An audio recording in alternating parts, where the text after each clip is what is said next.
હવે પહેલાં તો તમારા બધાનું સ્વાગત છે કે તમે બધા આટલો સમય કાઢીને અહીં આવ્યા. બધાને પ્રણામ, બધાનું સ્વાગત છે.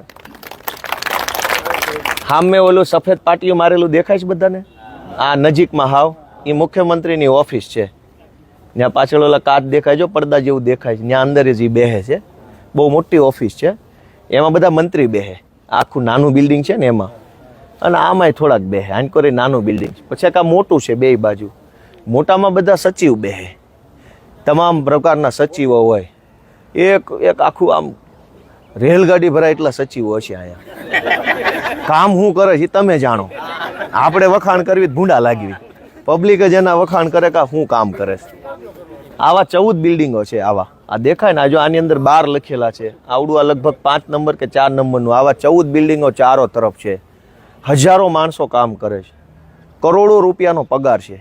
1 લાખ કરોડ રૂપિયાનો પગાર. ખાલી પગારમાં 1 લાખ કરોડ વપરાય છે. હવે 1 લાખ કરોડમાં મીંડા તમે નિરાતે ગણજો.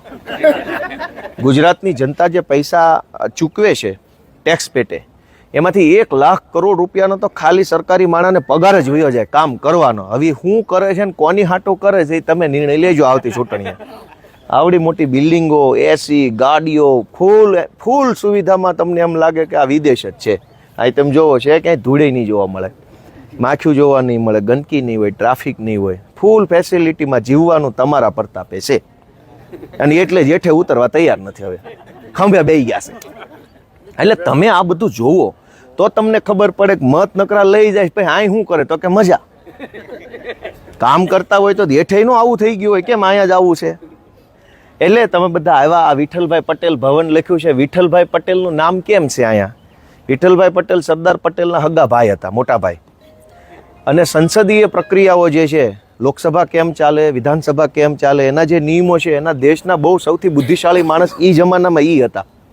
અને અંગ્રેજોએ વિધાનસભા બનાવી હતી, સેન્ટ્રલ લેજિસ્લેટિવ એસેમ્બલી, કેન્દ્રીય વિધાનસભા હતી દિલ્હીમાં. એનું અત્યારે દિલ્હી સરકાર જ્યાં બેસે છે એ બિલ્ડિંગ અંગ્રેજોએ બનાવ્યું.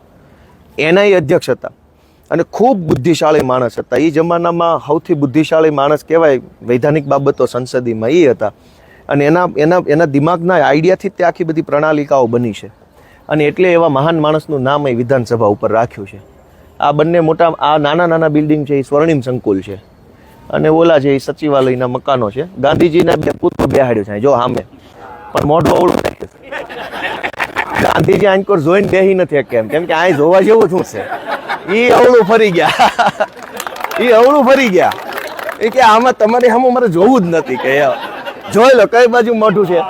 નકર નજર ગાંધીજીના રાષ્ટ્રપિતા છે એની નજર છોકરા ઉપર વળી જાય કે શું કરે છે મારા બેટા રોજ બેહી. એને બદલે એ કે મૂકો ભાઈ, મારે આમાં કઈ જોવું નથી. કે આમ ફરી ગયા. આ હાલત અહીંયા છે. જોઈ લીધી નજરે. હવે કહેજો બધા ગામમાં જઈને લોકોને ગાંધીજી જેવા ગાંધીજી મોઢું ફેરવી લીધું છે. હવે આપણે ક્યાં એની વાહે લબડવાની જરૂર છે? વાત સાચી કે ખોટી? પછી અંદર બધા કેવું વાંચતા હતા? રેડી વાંચતા હતા? ભાષણ તો ક્યાંક હતું, વક્તવ્ય હતું જ નહીં, વાંચતા હતા. એટલે મેં તમને પૂછ્યું કે વાંચતા હતા બરાબર? થોડાક આ બાજુ આવી જાવ એટલે હાલવાની વ્યવસ્થા. થોડાક આ બાજુ આવી જાવ. એક ઓલું પીળું પંપુડું હટાઈ દેજો વડીલ. કાંઈ વાંધો નહીં, હટાઈ દો તમે. હાવ હાલવાની વ્યવસ્થા થઈ જાય. હા, મારો વારો હજુ આવશે.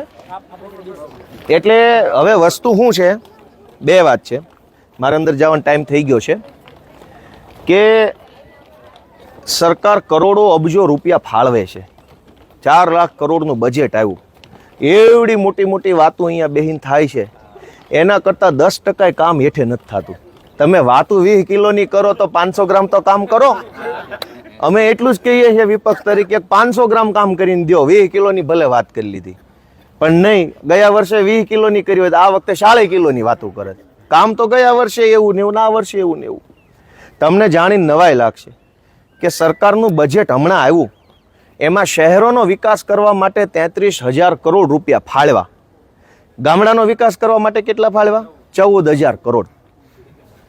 શહેર કરતા અડધા રૂપિયા નથી ફાળવા. હવે રૂપિયા જ ઓછા આપ્યા છે. હવે ગોળ નાખે એટલું ગળ્યું થાય ને? ગોળ જ ઓછો નાખ્યો છે તો કેમ ગળ્યું થાય? આ સરકાર એમ ધારે છે કે ગામડાનો વિકાસ ન થવો જોઈએ, ગામડું ભાંગીને બરબાદ થઈ જાય તો બધા વિસ્તરા પોટલા લઈને અમદાવાદ, રાજકોટ, સુરત આવવા માંડે. હાંકડી ખોલ્યુંમાં રહે તો સરકારના લાચાર બને. અત્યારે તમે તમારા મરજીના માલિક છો, કેમ કે 10, 15, 20 વીઘાના તમે ખાતેદાર છો, એટલે તમે આમ તમારું બિંદાસ છે કે ભાઈ આપણે કોઈના ઓશિયાળા નથી, અમારું ખેતર છે, મહેનત કરીને ખાવું છે, કોઈની ઓશિયાળી કરવી નથી.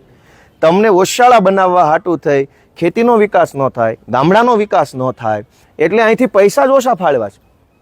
50% કરતાંય ઓછા છે, અડધો અડધ નથી. ગુજરાતમાં ગામડા જાજા કે શહેરો જાજા? તો પૈસા જાજા ક્યાં ફાળવવા જોઈએ? હવે પૈસા ફાળવા જ નથી, એટલે ગામડામાં રોડ નહીં બને, દવાખાનામાં ડૉક્ટર નહીં આવે, શાળામાં શિક્ષક નહીં આવે, બસ નહીં આવે, નાળા નહીં થાય, પૂર સંરક્ષણ દિવાલું નહીં થાય, ખેતરના કેળા નહીં, કેમ કે પૈસા જ ન થાય. પા તમે કહો ધારાસભ્યોને, જે તે વિસ્તારના લોકો ભાજપનો હશે કોઈ વતાવશે ને, મૂકો ને એનું ક્યાં મોઢું વતાવું. કોઈ મારી જેવો વિપક્ષનો હશે 4 ફોન કરશો લાગણીથી, તમને એમ લાગે કઈ એકાય એવો જવાન છે, પણ તમને એ ખબર છે કે રૂપિયા જ ન થાય. પા કામ કેમ થાય?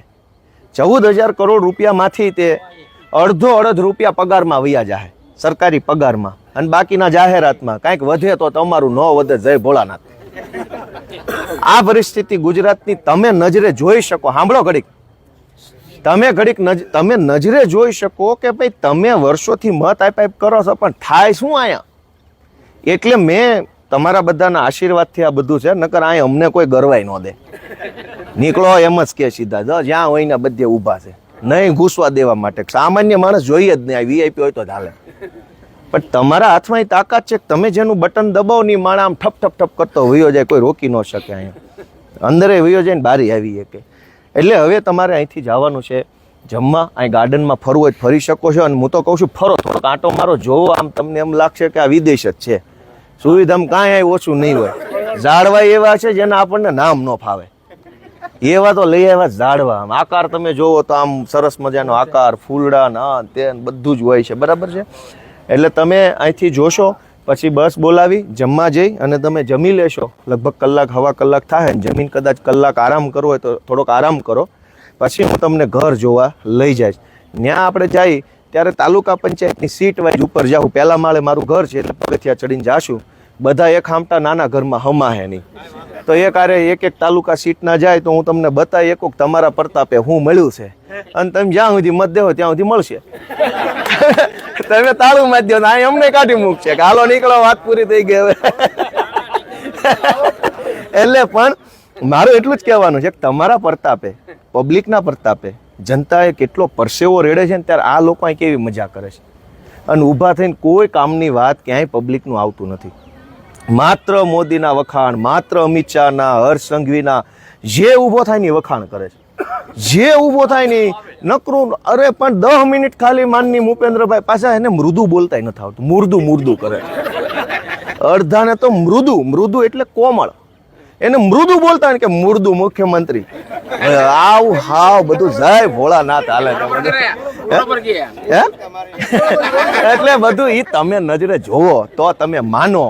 એટલે મેં તમને અહીંયા આમંત્રણ કર્યું છે, તમે આવ્યા, મને બહુ ખુશી થઈ. મારાથી કાંઈ અગવડ સગવડ થઈ હોય તો માફ કરજો, થોડી ઘડિયા પાટી છે. કાંઈ દાંતો પૂરા આવતા હોય પણ કેમેરા અમારી સામે હોય બહુ કઢાય નહીં.